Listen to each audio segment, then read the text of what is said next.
Hi friends, welcome to Law Shrine and today we will discuss about provisions pertaining to bail and bonds। इसमें chapter 33 में दिया गया है वो CrPC bell and bonds. जो bonds हैं वो हमेशा बेल जब ग्रांट हो जाती है उसके बाद में हम अप्लाई करते हैं, देते हैं कोर्ट के अंदर में with sureties, and bail amount जो होती है उसको फिल करके एंड श्योरिटी में कौन एज ए पर्सन होगा और जो अमाउंट के इक्विवेलेंट क्या श्योरिटी रख रहे हैं, एफडी, ज़मीन के कागज या फिर कोई गाड़ी, इस टाइप की श्योरिटी जो भी है वो कोर्ट में हम पेश करते हैं। तो ये सब प्रोविजंस हम पढ़ेंगे चैप्टर 33 में गिवन है। चैप्टर 33 जो है वो सेक्शन 436 से चालू होता है and 436 is talking about bail in bailable offences. ये हमको कैसे पता चला? It is saying when any person other than a person accused of non bailable offences. तो दो टाइप के ऑफेंसेस होते हैं, बेलेबल एंड नॉन बेलेबल। तो ये कह रहा है कि नॉन बेलेबल के अलावा अगर कोई अक्यूज्ड बनता है उस ऑफेंस में जो कि नॉन बेलेबल के अलावा है, तो डेफिनेटली नॉन बेलेबल के अलावा कौन सा है, बेलेबल ऑफेंस है। तो ये सेक्शन ही बात कर रहा है bail in bailable offences. And कौन ग्रांट कर सकता है? पुलिस ऑफिसर भी कर सकता है या कोर्ट भी कर सकता है। तो दोनों ही प्रोवाइड कर सकते हैं। एंड इस केस में कह रहा है कि जो बेल है बेलेबल ऑफेंसेज में मैटर ऑफ राइट होगा अगर जो कंडीशन है वो सेटिस्फाई कर देता है, that shall such person shall be release on bail. तो ये कह रहा है शैल वर्ड का यूज हुआ है तो ऑब्वियसली कह रहा है कि मैटर ऑफ राइट है। तो bail in bailable offences is a matter of right provided जो है वो अपनी श्योरिटी वगैरह बेल बॉन्ड वगैरह की जो कंडीशन है वो सेटिस्फाई करे। इसमें ये भी कह रहा है कि बेल बॉन्ड वगैरह के अलावा भी कर सकता है in in certain circumstances such as कि पर्सन इंडिजेंट, उसके पास कुछ भी नहीं है वो या फिर श्योरिटी फर्निश करने के कैपेबल नहीं है, तो विदाउट एग्जीक्यूटिंग ए बोर्ड भी उसको डिस्चार्ज कर सकता है। और ये कह रहा है कि अब इंडिजेंट है ये कैसे पता चलेगा? वो कह रहा है कि एक्सप्लेनेशन में where a person is unable to give bail within a week of the date of your arrest. कह रहा है कि एक वीक हो गया लेकिन वो कुछ सबमिट नहीं कर पा रहा है, बेल बोर्ड नहीं कर पा रहा है, श्योरिटी नहीं दे पा रहा है, तो ये सफिशिएंट ग्राउंड है कि इंडिजेंट पर्सन है वो उस प्रोविजन के हिसाब से, मतलब इस प्रोविजन के हिसाब से। तो ये एग्जाम पॉइंट ऑफ व्यू से काफ़ी इंपॉर्टेंट है। कई बार पूछ लिया जाता है कि इंडिजेंट को विदाउट जो है बेलेबल ऑफेंसेस में विदाउट श्योरिटी छोड़ सकते हैं कि नहीं छोड़ सकते, तो डेफिनेटली छोड़ सकते हैं। एंड इंडिजेंट की जो है वो एक्सप्लेनेशन भी दी गई है।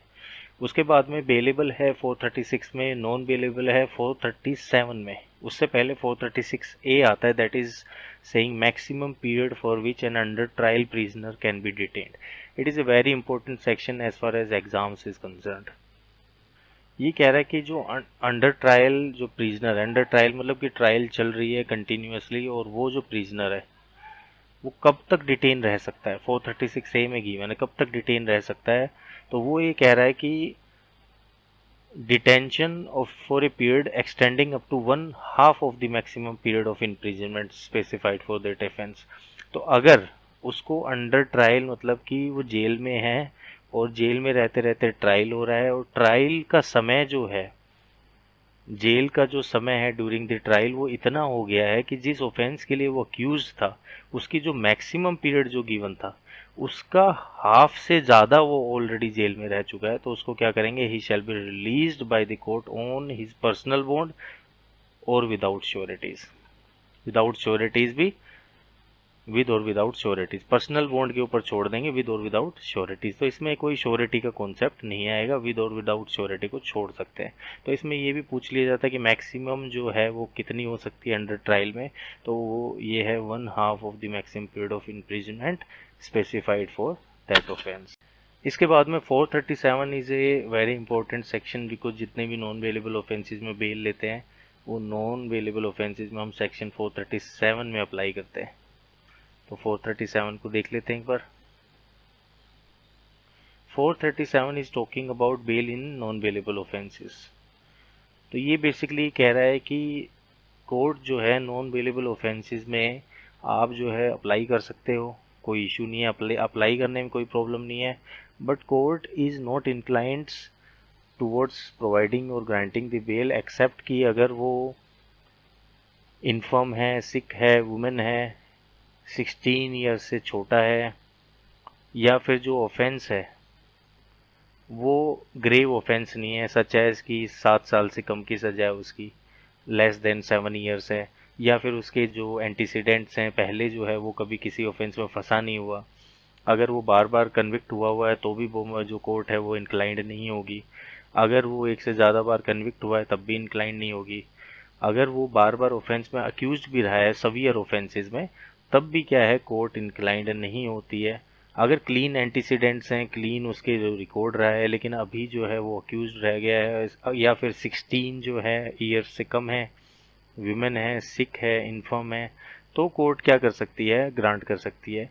फिर प्लस में जिस ऑफेंस के लिए अगर उसको उस पे जो ऑफेंस लगाया गया है वो ऑफेंस बनता नहीं है, इन दी सर्कमस्टांसेस ऑफ द केस, वो एफआईआर रीड करके पता चलता है, तो भी लेस सवियर मान लो ऑफेंस बन रहा है, तब भी कोर्ट कंसिडर कर सकती है। तो यही कहा गया है कि अगर कोर्ट को भी लगता है कि भाई सेटिस्फाइड है कि उसको छोड़ देना चाहिए, तो वो छोड़ देती है, provided reasons to be recorded. तो इसमें जैसे फॉर एग्जांपल कि किसी पे कोई ऑफेंस, सवियर ऑफेंस लगा है, लेकिन वो क्या है, उससे कम ऑफेंस उसका साबित हुआ है, या सर्कमस्टांसेस इंडिकेट कर रहे हैं कि वो सवियर ऑफेंसेस उसने नहीं करा है, तब भी कोर्ट क्या है, इंक्लाइंड कर सकती है, प्रोवाइडेड उसको कुछ कंडीशन है वो सेटिस्फाई करनी पड़ेगी।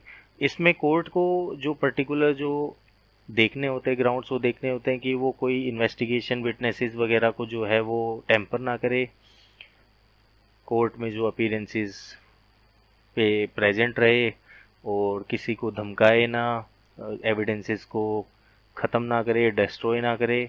और ये भी कहा गया है कि सिर्फ और सिर्फ किसी विटनेस को अगर आइडेंटिफाई करना है during the investigation, that is TIP, तो अगर और वैसे उसके ग्राउंड बन रहे हैं बेल ग्रांट करने के, तो सिर्फ इस बेसिस पे कि किसी विटनेस को आइडेंटिफाई करना है, बेल को नेग्लेक्ट नहीं किया जाएगा, डिनाई नहीं किया जाएगा।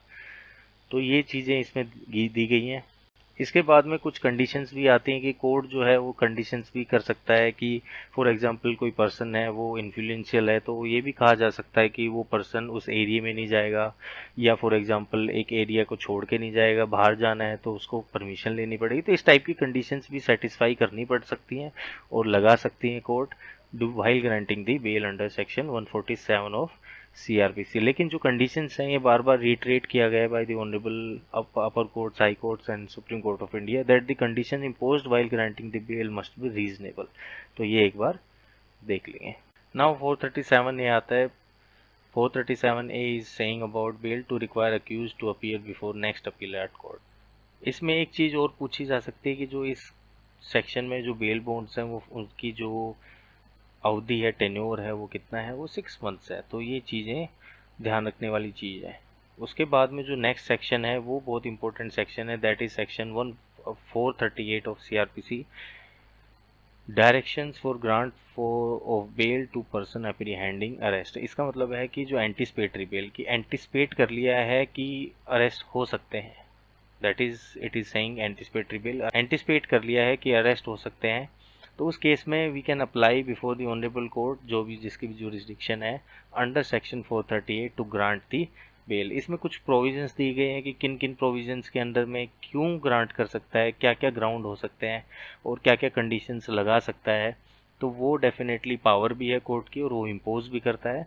तो इस सेक्शन में बेसिकली क्या है कि अगर आप अप्लाई करते हो तो कोर्ट हैज़ टू सी कि प्राइमा फेसाई अप फ्रंटली अगर ये लग रहा है कि उस पर्सन को फंसाया जा रहा है, अपफ्रंटली ये लग रहा है कि उसका कुछ इस जो केस है जिसके बारे में वो डिस्कस कर रहा है बिफोर द ऑनरेबल कोर्ट, उससे कोई लेना देना नहीं है, तो court can grant the bail under 438 of CrPC, that is anticipatory bell.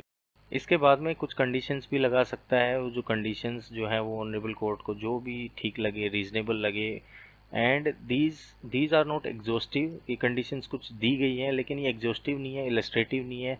The condition must be reasonable, and वो रीजनेबल होने के साथ साथ में लीगल कंडीशंस हों, और according to the principle of natural justice, जो भी कंडीशंस है वो लगा सकता है according to the case to case, depending on the facts of the case.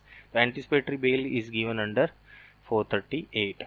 इसके बाद में बहुत इंपॉर्टेंट सेक्शन आता है, वो आता है 439। 439 इसलिए इंपॉर्टेंट है because a provision is given under subsection 2, that is a high court or court of session may direct that any person who has been released on bail under this chapter be arrested and commit him to custody। means जिसको अगर already bell मिल भी गई है उसको दोबारा से arrest करने के लिए पावर दी गई है हाई कोर्ट और कोर्ट ऑफ सेशन को। अगर कंडीशंस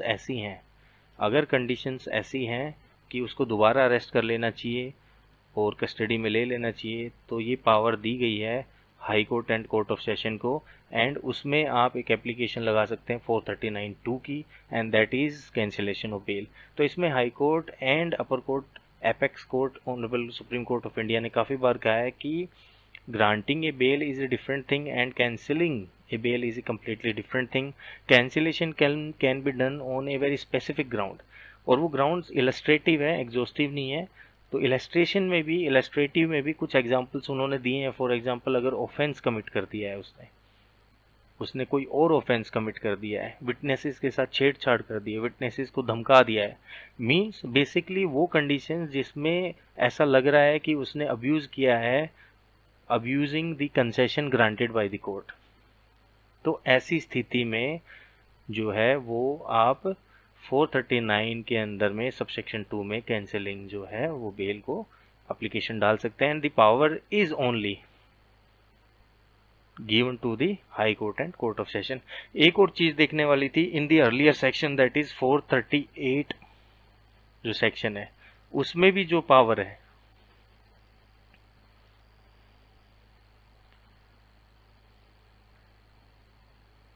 इसमें भी 438, इसमें भी जो पावर है वो जो है anticipatory bail court of MM नहीं दे सकता या judicial officer of first class नहीं दे सकता।